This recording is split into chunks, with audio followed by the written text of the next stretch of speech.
I don't know how it's already the end of June. Like, summer is already 1 month over. And I only feel like it's just starting now. Oh my God. Where is the time going? That's not what the lyrics are. So I kind of took 2 months off dating. Not intentionally, I've just been traveling a lot and I've been sort of go. I was with my family for a little bit and then I went to Paris and then I went to Miami and then I was visiting my friends in Boston. I feel like I've been like 1 week here, 1 week there for the last 2 months. So I haven't really been in New York, so I haven't really been on dating apps. It's funny because my enthusiasm for it shifts on like a day-to-day basis. Last night, when I was thinking about filming this video today and like what's on my mind, what I want to talk about, obviously this is on my mind, but it was on my mind in like a positive way. And this morning I'm like, should I just delete the apps again? But I do feel like usually like the beginning of the summer, I do feel very romantic and like, I don't know, just more excited to date than I am other times of the year. I used to call it thirst season when I was in high school. My first car was a Volvo. It was my dad's car. When I got my license when I was 16, he gave me his old fucking Volvo. And it didn't have like anywhere to plug in your phone. It was just, it had a CD player in it, which I loved. You know, obviously technology at the time. I got my license in like what, 2013, 2014? Obviously we could, you know, use an aux cord back then, but that car was so fucking old. So I had none of the sort in my car and I had to burn CDs. So in my car, I had like a booklet full of CDs that I made, playlists that I burned. And I used to draw and make like little album covers for each of the playlists. It was so cute, honestly. I miss that car. There was an entire section in that CD booklet called Thirst Season, and it was all the songs that I would be into at like the end of a school year, beginning of summer, that are just fun and like horny songs. It's not even like, the song doesn't have to be about sex, but in your head, like when you listen to the song, it's supposed to make you feel like you're like sitting on the edge of forever and like you're about to meet someone that you're gonna fuck all summer long. That's the vibe of those songs. The number one song, the first song on every single Thirst Season playlist I ever made was Take Me Home by Cash Cash. I don't know why. I love that song. I do. So anyways, Thirst Season prevails. It still lives within me. I do get unreasonably horny in the month of June. I don't know why. But horny for love, you know? Like I'm only horny for love, sex, and sex that comes with love and being in love and writing little cute love notes and being corny and disgusting and having lots of sex, but we're in love. Before I get into talking about the sponsor of today's video, which is Favor, formerly known as the Pill Club, I wanted to talk a little bit about what's been going on recently in the States with the overturning of Roe v. Wade. For those of you that might not know, I recently launched my podcast. It's called Emotionally Online, and I, this past week, did an episode entirely on the abortion ban, talking about what it means, what my viewpoints are, and just having a space for all of us to chat about this. So I'm just gonna add in a little clip of that right here to share with you guys, and if you're interested in watching the whole podcast, I'll leave a link in the description down below, because I'd love to see you guys over there in the comments as well. I think everyone should have the choice to do whatever the fuck they want with their own bodies. I think that everyone should be able to choose when they want to become a parent. I think it's unfucking believable that anybody would not agree with that. I find it so hard to reason with those people and to have productive conversations because I just think they're fucking evil, to be honest. I don't think that people that are pro-life even give a single shit about human life. I think they're just anti-women, anti-people with uteruses. I think they're power hungry and just overall shitty fucking people. And I say I'm pro-abortion because I don't give a fuck what the reason for an abortion is. I don't care. I don't think that people need to trauma dump and share the worst moments of their life in order to justify why they're getting an abortion. I don't think there needs to be a justification for why you're getting an abortion. You don't want to have a kid, you want to get an abortion, I think you should be able to get one. I have a lot of resources linked in the description of that podcast, but I'm also going to link them in the description of this video as well. I am on your team. I am pro-choice, I am pro-abortion, and I will always believe in your right to your own body and your right to an abortion. Obviously, I talk a lot about sex and birth control and masturbation and all this kind of stuff on my channel. I'm someone who really is in support of sex education and thinks that everyone deserves to have comprehensive sex education in their young, preteen, teen years. I believe that we should be having open conversations about sex constantly, ever evolving all the time. I believe in having easy access to things like birth control and condoms, menstrual care. So Favor is a company that I really love and have been working with for a while now, and they deliver low-cost birth control straight to your door for free. Birth control is something that is incredibly personal, and whether or not you want to go on birth control is entirely up to you. I am such a supporter of birth control. It's been an amazing choice for me, and I've had a really back and forth relationship with birth control. I've tried 3 different kinds. I had an IUD for a little bit and that did not work for me. I had the NuvaRing for a little bit and that was actually a great option for me.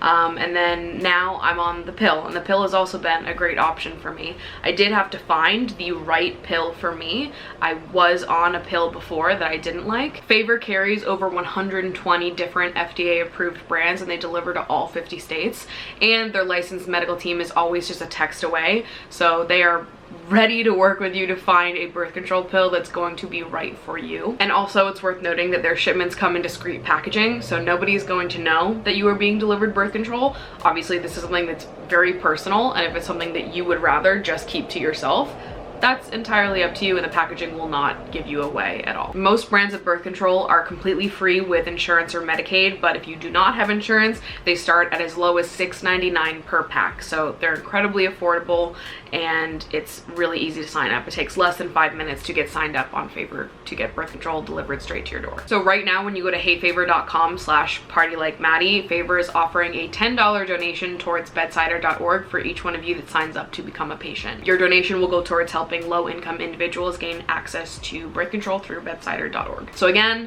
that's heyfavor.com/partylikeMaddie. You have to use that link if you want your donation to go through. $10 to bedsider.org to help low-income individuals gain access to birth control.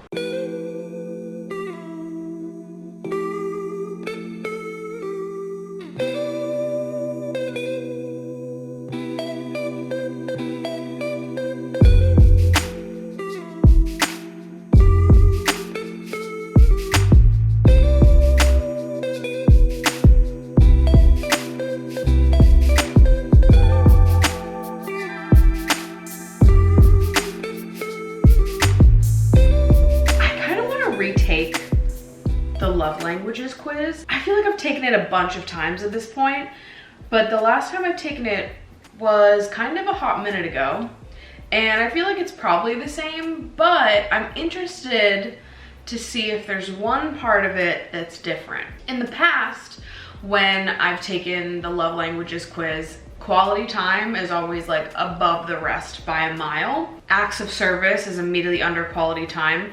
And then words of affirmation is somewhere in the middle, and then physical touch is always at the bottom for me. But that just doesn't seem right. Maybe it just doesn't seem right because at the end of the day, I love all 5 love languages and I want someone who loves me to give me all 5. But it just doesn't seem right to me that physical touch would be at the bottom of mine. I feel like it did for a while, or I accepted that it was at the bottom for a while. Because usually when I've taken the love languages quiz, I'm thinking about love in general, I'm thinking about friendships, I'm thinking about familiar relationships, like I'm thinking about how I give and receive love to the world, to everyone. But if I answered the love languages quiz focusing specifically on romantic partnerships, I feel like physical touch would be higher up. Also, I feel like the older that I get and the more ability that I have to buy gifts, nice gifts for other people, that has become more and more a way that I show that I love people. And I think that's because I've just totally inherited that from my mom. My mom is always very much a gift giver, amazing at giving gifts, and like is the type of person that can think up things that you didn't even know that you wanted to buy you a gift. And I, as of more recently in my life, have just loved buying gifts for people. I think it's so fun. I love showing up with a little present and having to like really do a think on what this person's gonna love. Or even like little things. They don't even have to be big gifts. Like I think I feel so loved when I go over to my friend's house and they have a Diet Coke waiting for me. Like they know that that's my favorite drink and they bought me one and they just have it for me. That is like so sweet and so kind. It makes me feel so loved. So I don't know. There is something about gift giving that I think is so sweet. Cause it's like, oh, you remembered. You knew that I would like this thing. You know so much about me. I don't know. I think the gift giving love language gets a bad rep because people are like, you just want material items. But I don't think it's about that. I think it's more about feeling like someone gets you and understands you and listens and knows what you would like. It's more of like an understanding that you get from gift giving without having to actually say anything. It's more meaningful to me when I can spend alone time with someone I love.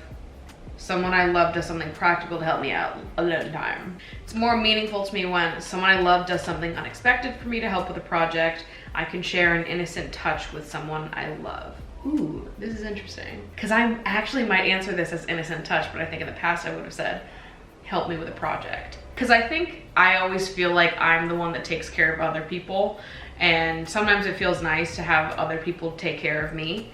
And so since I'm always do, and I really never ask for help, it always is nice when somebody just like unexpectedly helps me with something without me having to ask. But I'm also like just very sort of self-sufficient and I don't really need help. That makes me, I'm gonna pick it as a touch. Ooh, I'm changing. It's more meaningful to me when someone I love puts their arm around me in public or someone I love surprises me with a gift. I think I'm gonna say gift in this one because I don't really care about like the public perception of a relationship. It's more meaningful to me when I receive a gift from someone I love, I hear from someone I love that they love me.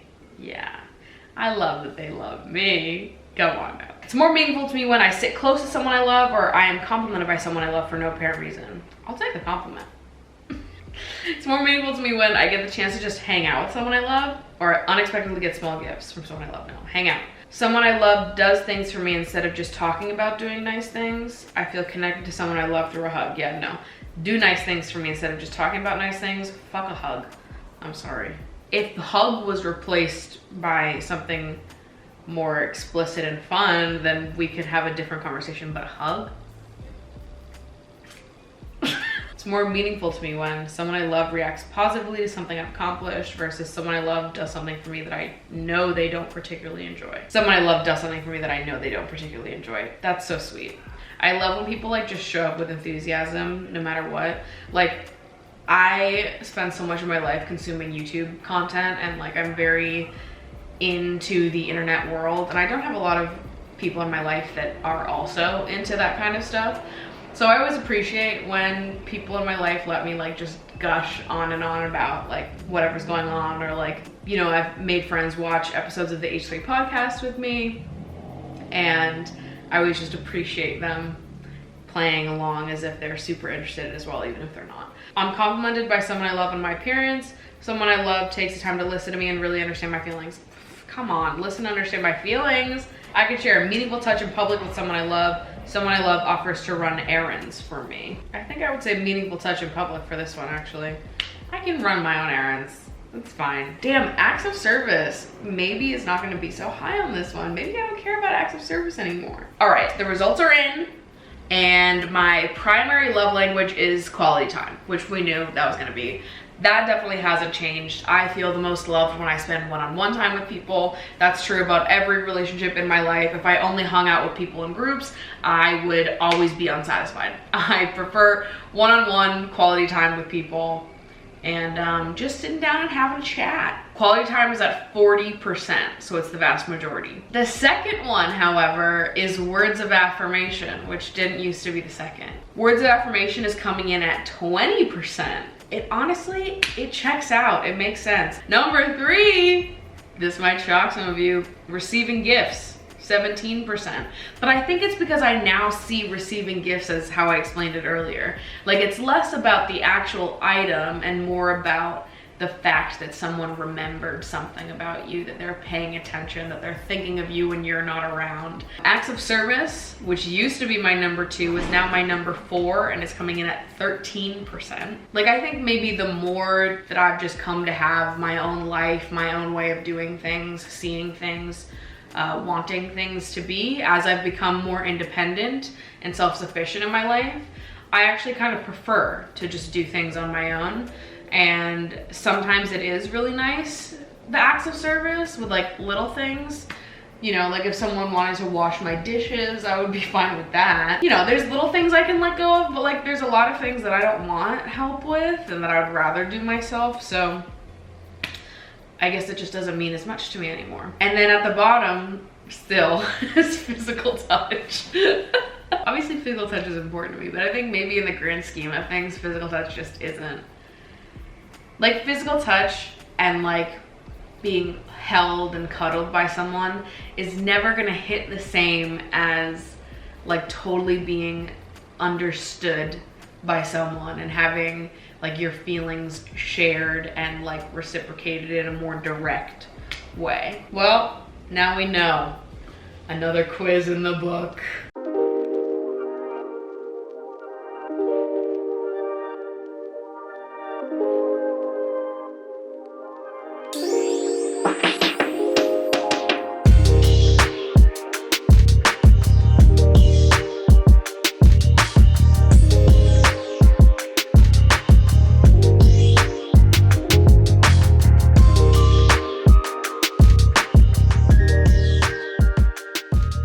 Saying this is a good mocktail. I'm just saying this is what I had in my fridge, and it's not bad.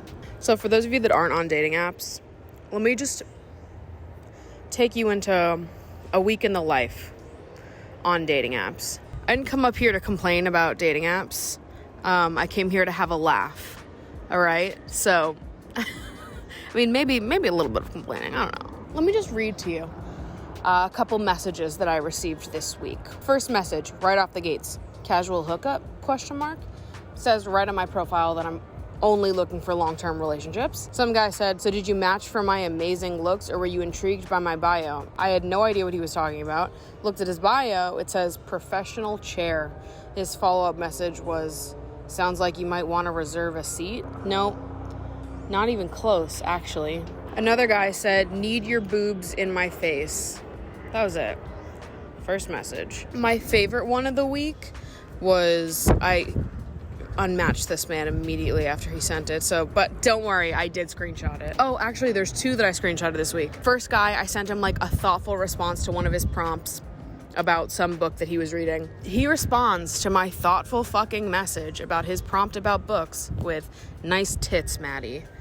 I said, this is my 13th reason, and unmatched him. But the worst one of the entire week was, we were having a back and forth for like 24 hours, and we were talking about writing, and I was talking about how I really want to get back into writing, and poetry used to be like a big part of my life, and now I'm more of a reader than I am a writer. And he responds to that big conversation that we were having the next morning saying, I have a tough relationship with writing too. Okay, coffee time, and then I'm going to pleasure myself. Haha. Excuse me? To a woman that you've known virtually for less than 24 hours. I just have zero interest in having men that don't know me sexualize me within the first few messages that we have. And the thing is that even when I was down for like casual hookups, I still didn't appreciate being talked to like this. Some people are fine with this shit, some people like it, but I just feel like opening up a conversation with like, nice tits. How do you not feel bad doing that? Like, how do you not feel like the biggest fucking douche on the face of the planet? Or do you feel that way and you just don't care? I just hate you. I hate you all. And listen, I'm a fucking freak. We know that. There's no hiding that, bitch. But even us freak bitches like to be talked to with respect, okay? Shut your mouth. Also, there is some level of it that just fucking offends me, where I'm like, on what planet, on what earth, on what plane did you think that would work to get a bitch like me? All right. babe, I'm sorry. You're not that fucking cute. You're not cute enough to get away with acting like that. I'm a prize, I'm a treasure, I'm a gift. You're gonna need to work a little fucking hard to impress someone like me. I'm sorry. I feel like some of these dudes on dating apps need to be knocked down a peg. And I'll gladly be the one to do it. Listen, I'm not above bullying on dating apps. I'm not. Cheers. I don't know. After a week like this, where like not only is everything going on in the world is going on in the world, but I have dudes sending me like the most sexualized messages of all time. And I'm like, when is it my turn? Hello? Who's listening? I don't believe in God, but set me free. I want out of this. Free my mind art pot, babes. It's just these dating app algorithms are not doing it for me. I swear to God, the algorithm sees a woman with tits and is like, let me match her with the grimiest dudes I can find. So anyways, cheers to another single girl summer. Together, forever, we're meant to be together. Me and being single. Whatever. I love you all. Thank you so much for watching. Be sure to check out my podcast, Emotionally Online, if you haven't already. It's available on Apple Podcasts, Spotify, Amazon Music, Google Podcasts, and also the video version has its own YouTube channel. So be sure to go check that out if you'd like a little bit more of me every single week. I love you guys so much. Thank you so much for watching, and I will see you in my next video. Bye.